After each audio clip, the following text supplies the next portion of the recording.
एक छोटे से गांव में एक किसान रघुनाथ अपने दो बेटों के साथ रहता था।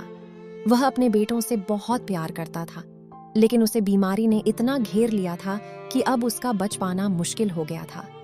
एक दिन रघुनाथ अकेला बैठा था। उसने धीरे से अपने दोनों बेटों को आवाज दी।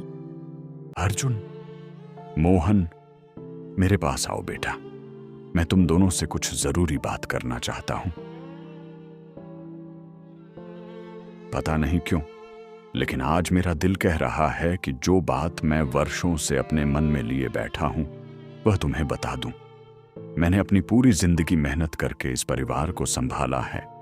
हर मुश्किल में सिर्फ एक चीज ने मुझे ताकत दी, और वो था तुम दोनों का प्यार। जब भी मैंने तुम्हें एक दूसरे का साथ देते देखा, मुझे लगा कि मेरा परिवार हमेशा खुश रहेगा। पिताजी, आप ऐसी बातें क्यों कर रहे हैं? आप ठीक हो जाएंगे। हम आपको कुछ नहीं होने देंगे। आपने हमेशा हमारी हिम्मत बढ़ाई है। आज हम आपकी हिम्मत बनेंगे। आप बस आराम कीजिए और किसी बात की चिंता मत कीजिए। हाँ पिताजी, हम दोनों आपके साथ हैं। बचपन से आपने हमें संभाला है, हमारी हर खुशी का ख्याल रखा है। भगवान इतना अन्याय नहीं कर सकते कि हमसे हमारे पिता को छीन लें। हमें पूरा विश्वास है कि आप जल्द ठीक हो जाएंगे। बेटा, जिंदगी का एक सच है जिसे कोई नहीं बदल सकता। जो इस दुनिया में आया है उसे एक दिन जाना भी पड़ता है। मुझे अपने जाने का दुख नहीं है, लेकिन मुझे इस बात की चिंता जरूर है कि मेरे बाद तुम दोनों हमेशा ऐसे ही साथ रहोगे या नहीं। दुनिया बहुत बदल चुकी है। कभी कभी दौलत, जमीन और लालच ऐसे रिश्तों को भी तोड़ देते हैं जो खून से जुड़े होते हैं। मैं नहीं चाहता कि मेरे जाने के बाद तुम्हारे बीच कभी कोई दीवार खड़ी हो। पिताजी, आप निश्चिंत रहिए। मोहन सिर्फ मेरा भाई नहीं है, वह मेरी जिम्मेदारी भी है। अगर कभी उस पर कोई मुसीबत आएगी तो सबसे पहले मैं उसके साथ खड़ा रहूंगा। आपने हमें जो संस्कार दिए हैं, मैं उन्हें कभी नहीं भूलूंगा। दुनिया की कोई भी दौलत मेरे भाई से बढ़कर नहीं हो सकती। अगर सच में तुम दोनों मुझसे प्यार करते हो तो आज मुझसे एक वादा करो।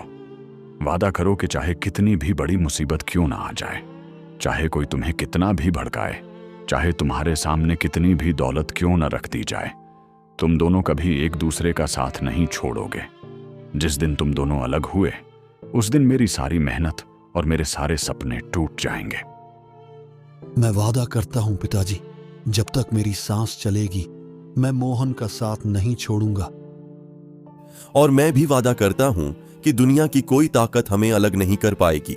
हम हमेशा एक दूसरे के सुख दुख में साथ खड़े रहेंगे। बस बेटा, यही सुनना चाहता था। अब मुझे यकीन है कि मेरे बाद भी मेरा परिवार बिखरेगा नहीं। यह सुनकर रघुनाथ के मन को बहुत सुकून मिलता है। कुछ दिनों के बाद ही रघुनाथ का देहांत हो गया। पिता के गुजर जाने के बाद अर्जुन और मोहन कई दिनों तक दुख में डूबे रहे। उन्हें अपने पिता की बहुत याद आती थी, लेकिन उन्होंने तय किया कि वे उनके सपनों को अधूरा नहीं छोड़ेंगे।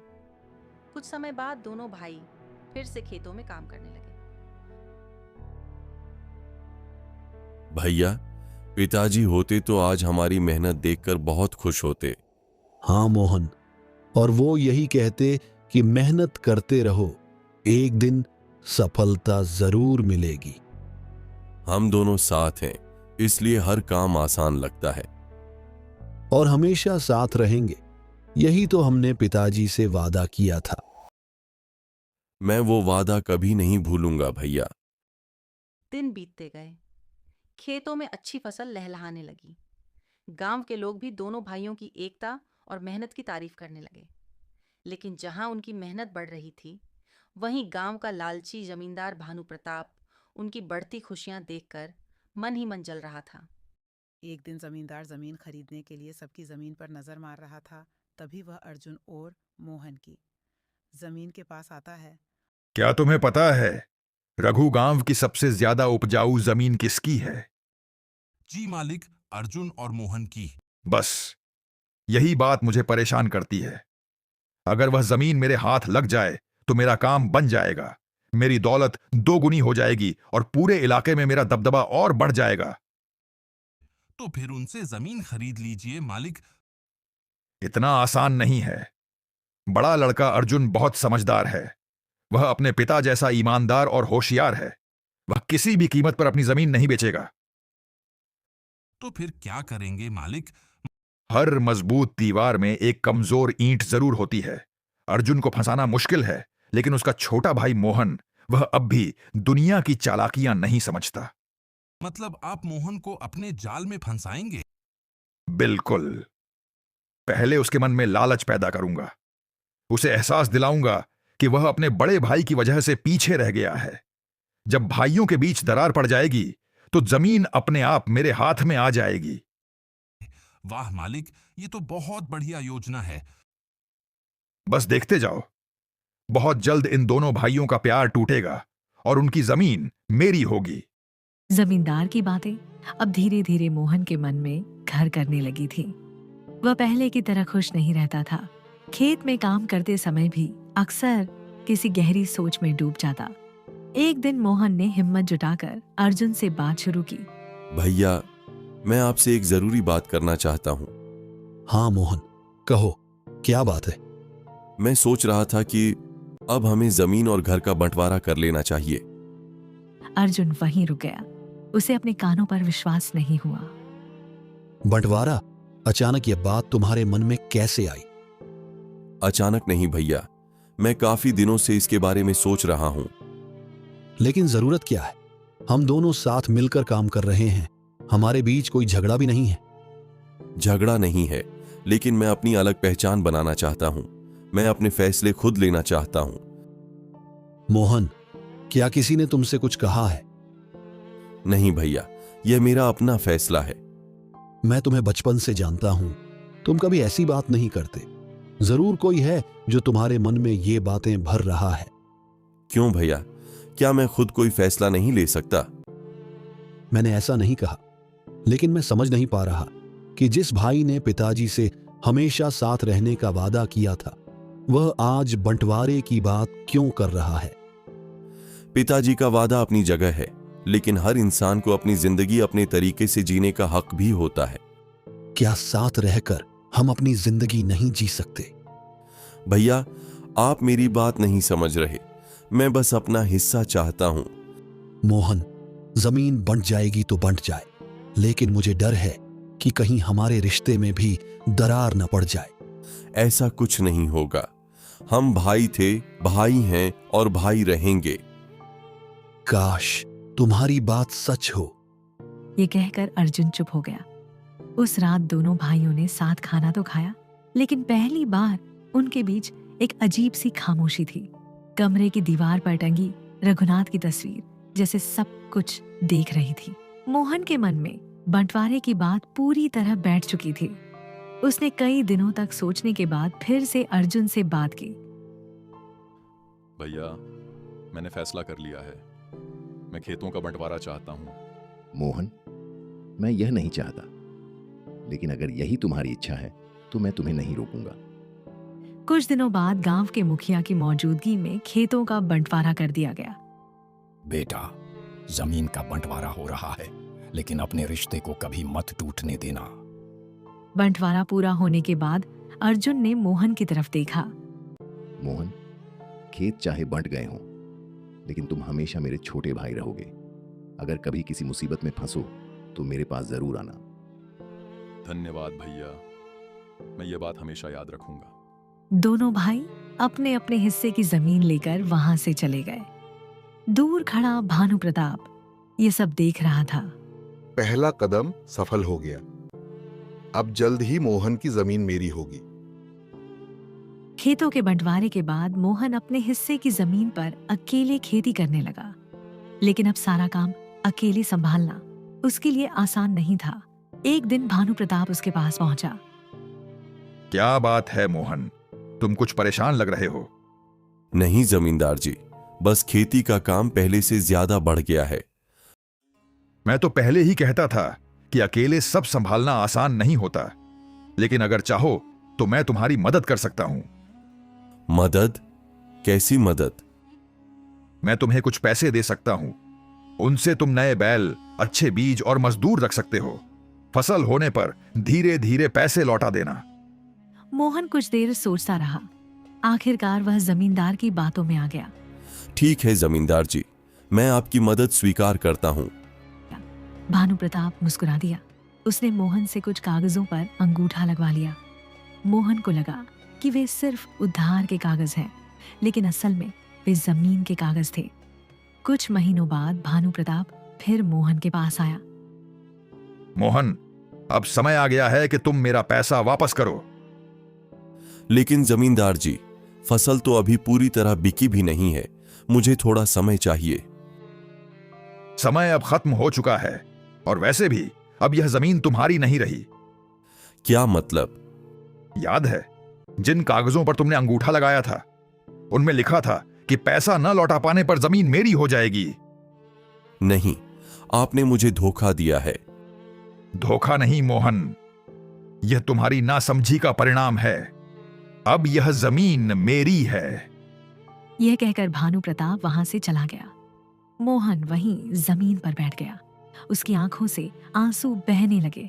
उसे पहली बार एहसास हुआ कि उसने अपने भाई की बात न मानकर बहुत बड़ी गलती कर दी थी। जमीन छिन जाने के बाद मोहन पूरी तरह टूट चुका था।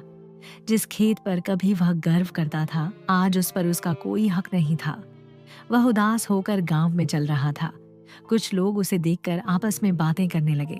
देखा, यही होता है जब इंसान लालच में आकर अपने अपनों की बात नहीं सुनता।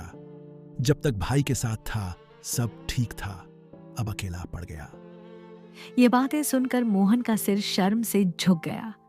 उस रात वह अपने घर में अकेला बैठा था। चारों तरफ सन्नाटा था। उसकी नजर अचानक दीवार पर टंगी अपने पिता की तस्वीर पर पड़ी। उसे वह दिन याद आ गया जब उसके पिता ने उससे और अर्जुन से एक वादा लिया था। वादा करो बेटा, चाहे कितनी भी मुश्किल क्यों ना आए, तुम दोनों एक दूसरे का साथ कभी नहीं छोड़ोगे। मोहन की आंखों से आंसू बहने लगे। मुझे माफ कर दीजिए पिताजी, मैंने आपके वादे की कदर नहीं की। मैं लालच में इतना अंधा हो गया कि अपने सगे भाई की बात भी नहीं समझ पाया। वह फूट फूट कर रोने लगा। कुछ देर बाद उसे अर्जुन की बात याद आई। मोहन, अगर कभी किसी मुसीबत में फंस जाओ तो सबसे पहले मेरे पास आना। मैंने भैया का दिल दुखाया, उनकी बात नहीं मानी, फिर भी उन्होंने मेरे लिए दरवाजा खुला रखा। जमीन छिन जाने के बाद मोहन को अपनी गलती का एहसास हो चुका था। अगले दिन वह अर्जुन के घर पहुंचा। अर्जुन उस समय आंगन में टहल रहा था। मोहन को देखकर वह मुस्कुरा दिया। आओ मोहन, कैसे आना हुआ? भैया, मैं आपसे माफी मांगने आया हूं। माफी? किस बात की? अर्जुन ने ध्यान से उसकी बात सुनी। मैंने आपकी बात नहीं मानी। आपने मुझे कई बार समझाया था, लेकिन मैं जमींदार की बातों में आ गया। आज मेरी जमीन भी चली गई और मुझे अपनी गलती भी समझ आ गई। जब मैंने बंटवारे की बात की थी, तब भी आपने मुझे नहीं रोका। आपने हमेशा मेरा भला चाहा, लेकिन मैं समझ नहीं पाया। मुझे दुख जरूर हुआ था मोहन, लेकिन तुम मेरे छोटे भाई हो। तुम्हारे लिए मेरे मन में कभी कोई शिकायत नहीं हो सकती। भैया, क्या आप मुझे माफ कर देंगे? भाई से माफी नहीं मांगी जाती। अगर तुम्हें अपनी गलती का एहसास हो गया है तो मेरे लिए वही काफी है। लेकिन अब मेरी जमीन भी चली गई। जब तक मैं तुम्हारे साथ हूं, तुम्हें किसी बात की चिंता करने की जरूरत नहीं है। अब मुझे पूरी बात बताओ। सारी बात सुनकर अर्जुन का चेहरा सख्त हो गया। तो उसने धोखे से तुम्हारी जमीन छीनी है? हाँ भैया। चिंता मत करो, कल पूरे गांव के सामने उसका सच आएगा। मोहन पहली बार थोड़ा निश्चिंत हुआ। उसे पता था कि अब उसका बड़ा भाई उसके साथ खड़ा है, और जब अर्जुन साथ हो तो कोई भी लड़ाई मुश्किल नहीं होती। अर्जुन ने गांव के मुखिया और सभी गांव वालों को चौपाल में बुलाया। चौपाल में गांव के सभी लोग इकट्ठा हो गए। भानु प्रताप भी वहां मौजूद था। अर्जुन, तुमने यह सभा क्यों बुलाई है? मुखिया जी, भानु प्रताप ने मेरे भाई मोहन को मदद का झांसा देकर धोखे से उसकी जमीन हड़प ली है। आज मैं यही सच सबके सामने लाना चाहता हूं। क्या यह सच है भानु प्रताप? नहीं मुखिया जी, मैंने कुछ गलत नहीं किया। सब कुछ कानून के अनुसार हुआ है। तभी कुछ गांव वाले आगे आए। मुखिया जी, भानु प्रताप पहले भी कई लोगों को ऐसे ही धोखा देने की कोशिश कर चुका है। यह अपनी ताकत का गलत फायदा उठाता है। भानु प्रताप, तुम्हें शर्म आनी चाहिए। किसी की मजबूरी का फायदा उठाना बहुत बड़ा अपराध है। तुमने पूरे गांव का विश्वास तोड़ा। मेरा फैसला है कि मोहन की जमीन तुरंत उसे वापस की जाए। धोखे से ली गई जमीन पर तुम्हारा कोई अधिकार नहीं है। भानु प्रताप समझ गया कि अब उसके पास कोई रास्ता नहीं बचा है। ठीक है, मैं मोहन की जमीन वापस करता हूं। यह सुनकर दोनों भाई बहुत खुश हो गए। फिर वह अर्जुन की तरफ मुड़ा। भैया, अगर आप मेरा साथ न देते तो मैं कभी अपनी जमीन वापस नहीं पा सकता था। भाई का साथ देने के लिए किसी वजह की जरूरत नहीं होती, मोहन। कुछ दिनों बाद दोनों फिर से पहले की तरह साथ खेती करने लगे। खेतों में फिर से हरियाली लौट आई और दोनों भाई खुशी खुशी अपना जीवन बिताने लगे। किसी ने सही कहा है, लालच इंसान को अपनों से दूर कर सकता है, लेकिन प्रेम, विश्वास और परिवार का साथ हर मुश्किल को हरा सकता